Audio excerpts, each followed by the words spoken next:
नमस्कार, मी संदीप चव्हाण आणि आपण पाहताय टॉप न्यूज मराठी। बीडमधून एक धक्कादायक बातमी समोर येते। बीडच्या पोलीस अधीक्षक कार्यालयासमोर आज महादेव मुंडे यांच्या पत्नी ज्ञानेश्वरी मुंडे यांनी विष प्राशन केलेलं आहे आणि त्यांना बेशुद्ध अवस्थेत बीडच्या जिल्हा रुग्णालयात हलवण्यात आलंय।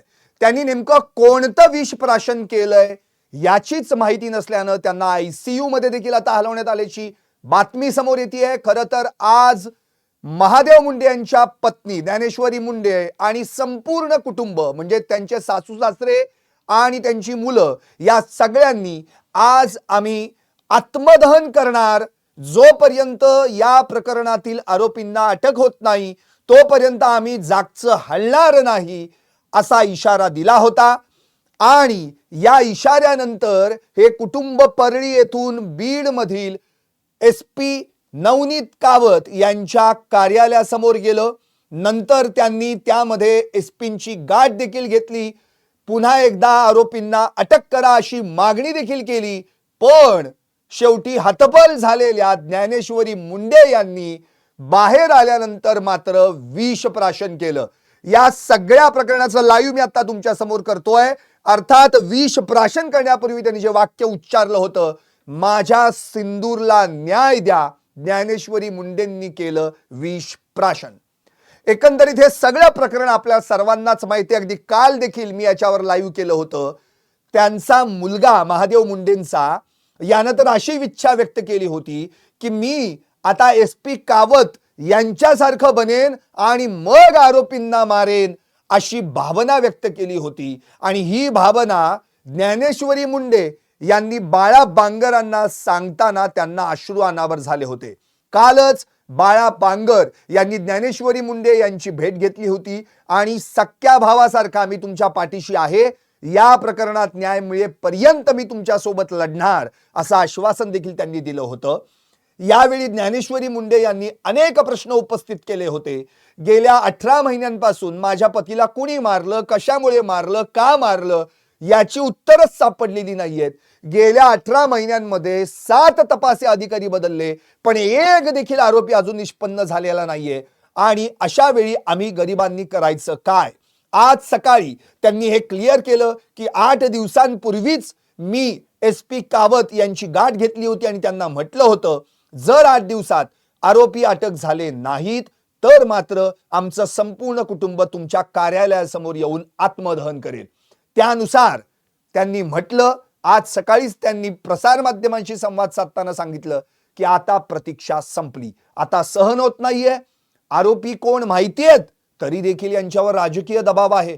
बाळा बांगरांचा जबाब देखील घेतला गेला तरी देखील नवनीत कावत साहेब म्हणतायत की बाळा बांगर राजकारण करतायत।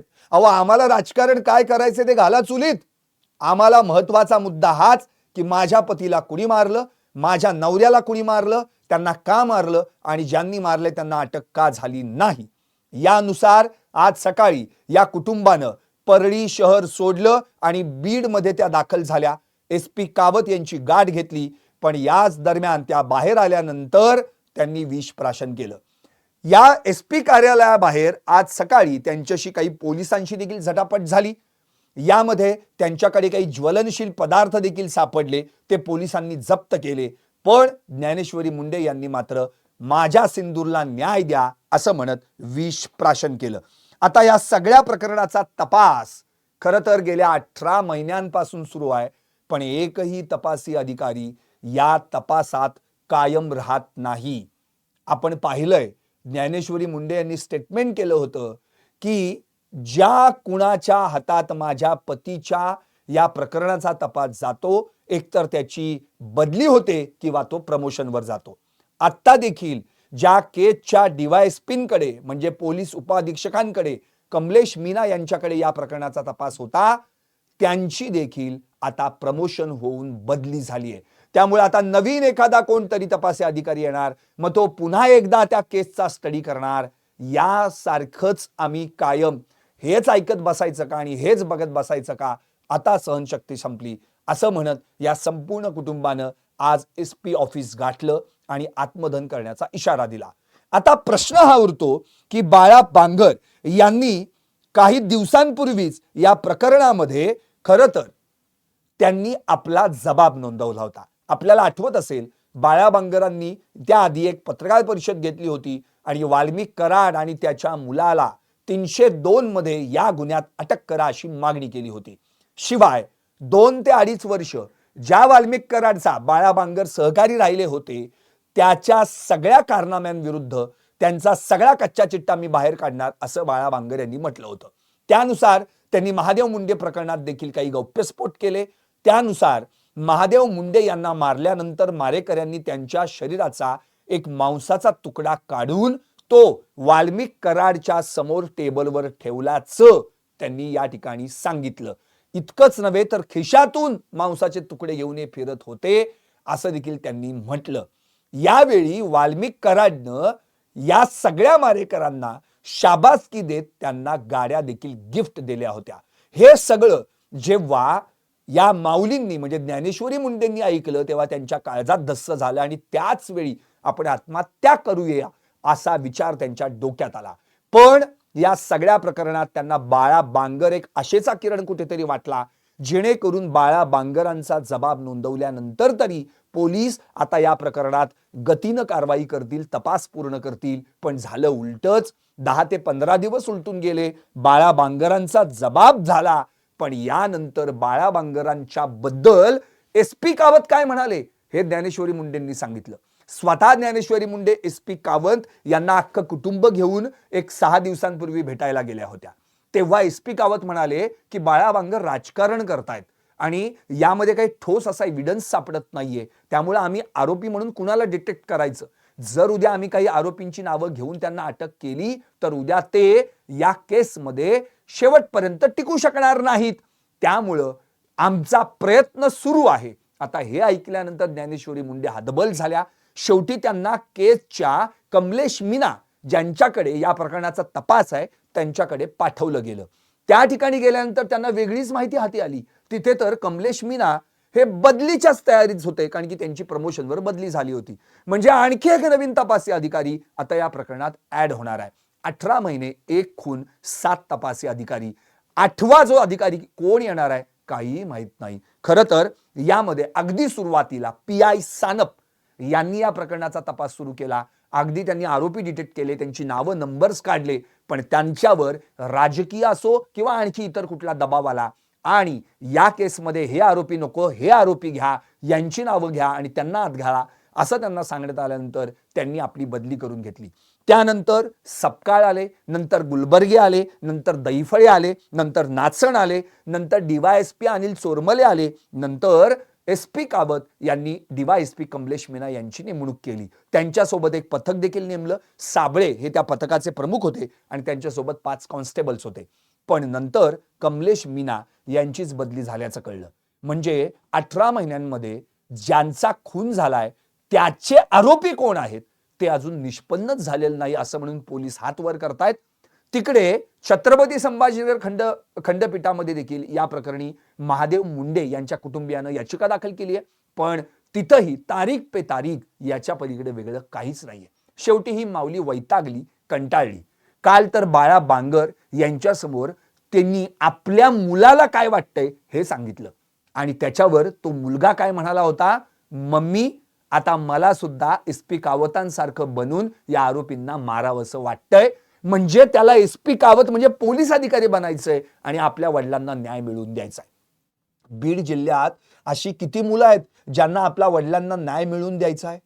याचाच अर्थ या वडिलांना मारलेल्या मारेकऱ्यांचं काय? ते बिनबोभाट मोकाट फिरतायत. इथं वाल्मिक कराडच्या मुलावर देखील कुठे ना कुठेतरी संशयाची सुई येते, कारण की आमदार सुरेश धस यांनी स्पष्टपणे म्हटलं होतं की या प्रकरणातले जे आरोपी आहेत ते वाल्मिक कराडच्या पोरासोबत मोकाट परळी शहरात फिरतायत, पण त्यांना कुणी अटक करत नाही. इथं ज्ञानेश्वरी मुंडे यांनी अगदी PI सानपांपासून अगदी शेवटपर्यंत जे काही तपासी अधिकारी होते सगळ्यांचे CDR काढा असं म्हटलं होतं. त्या मागणीची पूर्तता झाली नाही. ही केस ना CID कडे जात आहे, ना SIT कडे जात आहे, ना कोण तपास करत आहे. फक्त तपासी अधिकारी बदलले जात आहेत आणि या प्रकरणात आरोपी कोण हे शेवटपर्यंत अजून निष्पन्न होत नाहीये. खरं तर या प्रकरणामध्ये स्वतः ज्ञानेश्वरी मुंडे यांनी म्हटलं होतं की जे काही आतापर्यंत तपास झालेले आहेत त्यांचे सीडीआर का काढले जात नाहीत. या संपूर्ण प्रकरणामध्ये स्वतः सुप्रिया सुळे आणि भाजपचे आमदार सुरेश धस यांनी लक्ष घातलं होतं. हे सगळं झाल्यानंतर आता सुप्रिया सुळे असं म्हणाल्यात की परळीतील महादेव मुंडे खून प्रकरणी 1.5 वर्षाहून अधिक काळ लोटला तरी देखील एकही मारेकरी अजून गजाआड गेलेला नाही. तपासात दिरंगाई करण्यात येत असल्याचा मुंडे कुटुंबियांचा आरोप असल्यानं शेवटी याच मागणीसाठी या कुटुंबियानं आत्मदहनाचा इशारा दिला. खून झालेल्या व्यक्तीच्या कुटुंबियांना न्यायासाठी व्यवस्थेचे उंबरे झिजवावे लागतायत. शेवटी हतबल होऊन त्यांना आत्मदहन किंवा आत्महत्या करावी लागते, आत्महत्याचा प्रयत्न करावा लागतो. ही अतिशय चिंताजनक बाब आहे. खरं तर महादेव मुंडे यांचा 21 ऑक्टोबर 2023 रोजी मृत्यू झाला होता. अर्थात त्यांची निर्घृण हत्या झाली होती. त्यांची मोटारसायकल सापडते पण मृतदेह त्यावेळी सापडत नाही आणि नंतर मृतदेह सापडतो तो अगदी मोटारसायकल पासून 50 मीटर अंतरावर. त्यावेळी त्यांच्या शरीरावर, मानेवर, गळ्यावर, पाठीवर, पोटावर सगळीकडे वार झाल्याचे होते. शिवाय त्यांच्या सोबतचं जे काही सगळं सोनं नाणं किंवा काही रोकड असेल ती सुद्धा गायब झाली होती. म्हणून या प्रकरणाला खरं तर त्याच वेळी तात्काळ लक्ष घालून आरोपींना गजाआड करणं गरजेचं होतं. पण हे काम पेंडिंग राहत गेलं. शेवटी याच्याकडे दुर्लक्ष करण्यात आलं. त्याच दरम्यान अगदी 2024ला संतोष देशमुख हत्या प्रकरण समोर आलं. त्यावेळी या प्रकरणामध्ये CID नेमली गेली, SIT नेमली गेली, आरोपी पकडण्यात आले, विशेष सरकारी वकील नेमण्यात आले. शेवटी या केसच्या खटल्याची सुनावणी सुरू झाली. 9 सुनावण्या झाल्या आणि ती केस पूर्णपणे आता या ठिकाणी युक्तिवादामध्ये आहे. याचाच अर्थ एक केसला असा न्याय आणि दुसरीकडे अन्याय, हा प्रकार का? शेवटी आज ज्ञानेश्वरी मुंडे यांची प्रतीक्षा संपली. ज्ञानेश्वरी मुंडे यांची सहनशक्ती संपली आणि या माऊलीनं शेवटी विष प्राशन केलंय. आता अतिदक्षता विभागात त्यांना हलवण्यात आलंय. असं म्हटलं जातंय की अजूनही त्या बेशुद्धावस्थेत आहेत. खरं तर त्यांनी कोणत्या प्रकारचं पॉयझन घेतलंय हेच अजून डिटेक्ट झालेलं नाहीये. आजच सकाळी त्यांनी इशारा दिला होता की मी आता कोणत्याही परिस्थितीत आत्मदहनासाठी संपूर्ण कुटुंब घेऊन जाणार. त्यावेळी त्यांच्या मुलानं देखील असं म्हटलं होतं की आता शेवटी पर्याय आत्मदहनाचा. आता कळेल की गरीब कुटुंब कुठवर काय करू शकतं.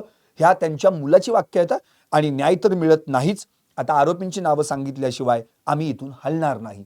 यावर त्यांची जी आई आहे महादेव मुंडेंची, ज्या वयोवृद्ध आहेत, त्यांनी देखील प्रतिक्रिया दिली. त्या म्हणाल्या आम्हाला काहीच कळत नाही की आमच्या लेकराला का मारलंय. आरोपींना तरी किमान समोर आणा. वडील म्हणतायत बाळा बांगर राजकारण करतायत असं पोलीस म्हणतायत. पण आता आम्ही न्याय दिल्याशिवाय इथून हलणार नाही. आमच्या मुलाच्या हक्कासाठी आत्मदहन करण्याची वेळ आता आमच्यावर आली आहे. या संपूर्ण प्रकरणामध्ये जर आपण पाहिलं तर मुळातच बाळा बांगर या प्रकरणाबद्दल काहीतरी प्रकाश टाकतील म्हणून जे समोर आलं त्यांनी प्रकाश टाकला देखील. पण याचा फायदा पोलिसांनी घ्यायला हवा. तो फायदा न घेता पोलिसांनी याच बाळा बांगरांनी राजकारण केल्याचं म्हणून हे देखील उडवून लावलं. आता 8-10 दिवस झाले बाळा बांगर यांनी जबाब नोंदवून, पण त्यांच्या जबाबानुसार त्यात त्यांनी ज्या कोणाच्या आरोपींची नावं घेतलेली आहेत त्याबद्दल त्यांना सांगण्यात आलं की जबाब गोपनीय, बाहेर काय सांगू नका. मुळातच बाळा बांगरांनी या आधीच पत्रकार परिषद घेऊन वाल्मिक कराड आणि त्याच्या मुलावर संशयाची सुई त्या ठिकाणी रोख संशय व्यक्त केला होताच. शिवाय वाल्मिक कराडच्या समोर या मारेकऱ्यांनी महादेव मुंडेंच्या मांसाचा तुकडा आणून ठेवला होता हेही सांगितलं होतं. आता हे जर त्यांनी जबाबात नोंदवलेलं आहे, मग वाल्मिक कराड, त्याच्या मुलाची आणि इतर मारेकऱ्यांची चौकशी का केली जात नाही? मुळातच काल स्वतः ज्ञानेश्वरी मुंडे यांनी असंही म्हटलं होतं की जर आपण परवा लाईव्ह केलं होतं त्यामध्ये की आमचे परळीचे लोकप्रतिनिधी, मग आमदार धनंजय मुंडे असतील, पर्यावरण मंत्री पंकजा मुंडे असतील, यांनी आतापर्यंत विधान भवनामध्ये, विधानसभेमध्ये, विधान परिषदेमध्ये, विधिमंडळात आवाज का उठवला नाही? इतर बऱ्याच प्रकरणांमध्ये आमदार तिथल्या स्थानिक मुद्द्यांवर त्या ठिकाणी भांडतात, मुद्दा मांडतात, पण आमच्या प्रकरणाचा आवाज का उठवला जात नाही असं ज्ञानेश्वरी मुंडे यांनी म्हटलं होतं. खरं तर या प्रकरणात देखील वाल्मिक कराडचाच हात असल्याचा बाळा बांगर यांनी दावा केलाय. शिवाय त्यांच्यावर, त्याच्या मुलावर 302 दाखल करा अशी देखील मागणी पोलिसांकडे केली आहे. या संपूर्ण प्रकरणामध्ये संतोष देशमुख हत्या प्रकरणात मुख्य आरोपी वाल्मिक कराड आहे आणि या प्रकरणात देखील वाल्मिक कराडनंच त्याच्या रक्तातील नात्यांतील लोकांना महादेव मुंडे यांना मारवण्यासाठी पाठवलं होतं आणि हे केवळ इगो हर्ट झाला म्हणून घडलं असं देखील बाळा बांगर यांनी म्हटलं होतं. किमान वाल्मिक कराडची या प्रकरणात चौकशी का केली जात नाहीये, इतके दिवस का लागतायत? मुळात हे प्रकरण घडलंय ऑक्टोबर 2023 मध्ये. आता अगदी 1-2 महिन्यांनंतर या प्रकरणाला 2 वर्ष पूर्ण होतील. मग वाल्मिक कराड तर 31 डिसेंबर 2024 ला आत गेला होता, म्हणजे जवळपास 1-1.25 वर्षानं. मग त्या 1-1.25 वर्षांच्या कालावधीमध्ये या प्रकरणामध्ये वाल्मिक कराड तर बाहेरच होता की मोकाटच होता. त्यावेळी त्याला या प्रकरणात चौकशीसाठी का बोलावलं गेलं नाही? त्यावेळी त्याला अटक का करण्यात आली नाही? त्यावेळी चार्जशीट दाखल होऊन हे प्रकरण न्यायालयात का गेलं नाही? या सगळ्या प्रश्नांची उत्तरं खरं तर आता अनुत्तरित आहेत. या सगळ्या प्रकरणामध्ये जर आपण पाहिलं तर वाल्मिक कराड हा 20 ऑक्टोबर 2023 ते अगदी 31 डिसेंबर 2024 म्हणजे 1.25 वर्ष परळीमध्ये होता. या 1.25 वर्षांमध्ये या प्रकरणात केवळ तपासी अधिकारी बदलले गेले. सानप गेले, सपकाळ आले, सपकाळ गेले, गुलबर्गे आले, गुलबर्गे गेले, दहीफळे आले, दहीफळे गेले, नाचण आले, नाचण गेले, चोरमले आले, चोरमले गेले आणि आता मीनाही आले, मीनाही गेले. म्हणजे हे सगळे तपासी अधिकारी पाहुण्यासारखे आले आणि पाहुण्यासारखे गेले. मग या 1.25 वर्षात या अधिकाऱ्यांनी वाल्मिक कराड आणि त्याच्या आरोपींवर गुन्हा का दाखल केला नाही? सानप यांनी जर आरोपी डिटेक्ट केले होते, निष्पन्न केले होते, मग ती नावं कोणती होती? यांचे सीडीआर आतापर्यंत का तपासले गेले नाहीत? स्वतः कॉन्स्टेबल चोरमले या ठिकाणी ज्ञानेश्वरी मुंडे यांच्या समोर, म्हणजे त्या ठिकाणी अनिल चोरमले जे डीवायएसपी होते त्यांच्या समोर एका कॉन्स्टेबलनं असं म्हटलं होतं की बंगल्यावरनं फोन आलाय, त्यामुळं आता तपास काही होणार नाही, कलम बदललेली आहेत. त्याच वेळी त्या ठिकाणी जे तपासी अधिकारी होते त्यांनी या प्रकरणात आणखी लक्ष का घातलं नाही? आणि बंगल्यावरनं फोन आला, मग तिथे बंगला कुणाचा आणि कुणी फोन केला याच्यावर थेट ज्ञानेश्वरी मुंडेंनी म्हटलं होतं अख्ख्या परळीत कुणाचा बंगला फेमस आहे माहिती आहे आणि त्या बंगल्याचं कामकाज कोण चालवत होतं तर वाल्मिक कराड. त्यामुळे वाल्मिक कराडमुळंच त्यानंच फोन केल्यानं या प्रकरणाचा तपास थांबला असा आरोप देखील ज्ञानेश्वरी मुंडे यांनी केला होता. त्यामुळं आता या संपूर्ण प्रकरणामध्ये मुळात नेमकं चाललंय तरी काय? 2-2 लोकप्रतिनिधी त्या परळीमध्ये उपलब्ध असताना एकही प्रतिनिधी विधानसभा विधान परिषदेत आवाज का उठवत नाही? 18 महिने झाले तरी या माऊलीला या कुटुंबासोबत का वणवण भटकावं लागतंय? न्याय मिळवण्यासाठी पोलिसांचे दरवाजे का ठोठवावे लागतायत? त्यांचे उंबरे का झिजवावे लागतायत? आज नवनीत कावत यांना हे देखील कळलं असेल की या माऊलीनं जो आत्मदहनाचा इशारा दिला होता तो फुकाफुकी नव्हता. तिनं 8 दिवसांपूर्वीच सांगितलं होतं की जर या प्रकरणामध्ये आरोपींना अटक झाली नाही तर मी आत्मदहन करेन आणि शेवटी या माऊलीनं आज विष प्राशन केलं. आता तरी हा मुद्दा विधानसभेत उठवला जाणार का? आता तरी महादेव मुंडे या प्रकरणामध्ये आरोपींना पकडून त्यांच्यावर कारवाई केली जाणार का? याची उत्तरं कधी मिळणार?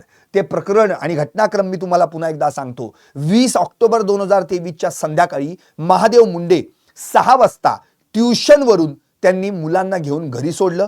त्यानंतर पिग्मीचं कलेक्शन केलं. गणेश पार हनुमान नगर मोंढा मार्केट या ठिकाणी शिवाजी चौकात 7:10 ते शेवटचे सीसीटीव्ही मध्ये दिसले. नंतर आझाद चौकात मित्राला भेटले. आझाद चौकापासून 300 मीटर अंतरावर असलेल्या वन विभागाच्या कार्यालयासमोर त्यांची मोटारसायकल रात्री 9 वाजता आढळून आली. ती गाडी पोलिसांनी पोलीस स्टेशनला आणून लावली आणि याच गाडीवर रक्त देखील सांडलं होतं. शेवटी या गाडीमध्ये आधार कार्ड, पॅन कार्ड, बँकेचे पासबुक आणि काही कागदपत्र सापडली. मात्र महादेव मुंडे काही सापडले नाहीत. या मोटारसायकल जवळ 2 चप्पला सापडल्या. एक चप्पल महादेव मुंडे यांची होती तर दुसरी कोणाची हे अजूनही माहित नाहीये. दुसऱ्या दिवशी सकाळी जिथं मोटारसायकल सापडली होती त्यापासून 50 मीटर अंतरावर महादेव मुंडे यांचा मृतदेह सापडला. मात्र हा मृतदेह पोलिसांना रात्री का दिसला नाही? खरं तर एकतर त्या मोटारसायकल जवळच मृतदेह होता तरी देखील पोलिसांना का दिसला नाही हा प्रश्न आहे. दुसरी गोष्ट ज्या रात्री मोटारसायकल सापडली, जर मोटारसायकल दिसते आणि मृतदेह दिसत नाही, म्हणजे बॉडी दिसत नाही, याचा अर्थ बॉडी पोलीस गेल्यानंतर मध्यरात्री आणि सकाळच्या दरम्यान त्या ठिकाणी आणून टाकण्यात आली का, हा देखील सवाल उपस्थित या ठिकाणी केला जातोय. 21 ऑक्टोबर 2023 रोजी सकाळी 7:10 पोलीस कॉन्स्टेबल भास्कर केंद्रे यांचा महादेव मुंडे यांचे मेहुणे सतीश फड यांना फोन केला.